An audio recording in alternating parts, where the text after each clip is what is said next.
Hello అందరికీ. అందరూ ఎలా ఉన్నారు? అందరూ బాగున్నారా? ఈరోజు సాటర్డే పెద్దగా స్పెషల్ ఏం లేదండి. జస్ట్ పుదీనా కొత్తిమీర టమాటీ పచ్చడి చేసి చారు పెట్టాను అనమాట. పచ్చడి ఉంటే కన్ఫామ్గా చారు ఉండాలి కదండి.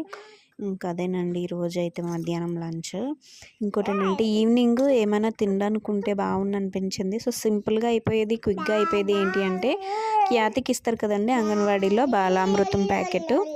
ఆ ప్యాకెట్ ఓపెన్ చేసి కొంచెం వాటర్ వేసి కలిపి ఇడ్లీలా పెట్టాను అనమాట. సో అంటే ఆవిరి కూడా ఎలా పెట్టాలి, మనకి కూడా చేయడం రాదు. ఇదైతే సింపుల్ వే అని చెప్పేసి ఇడ్లీలా పెట్టేశాను అనమాట.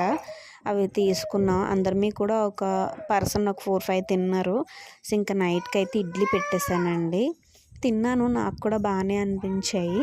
నైట్కి ఇడ్లీ అండ్ మార్నింగ్ చేసిన పుదీనా టమాటా చట్నీ ఉందండి. ఆ చట్నీతో ఇడ్లీలు తినేసాం. సరే అండి, నా వీడియోకి లైక్ చేయడం మర్చిపోకండి.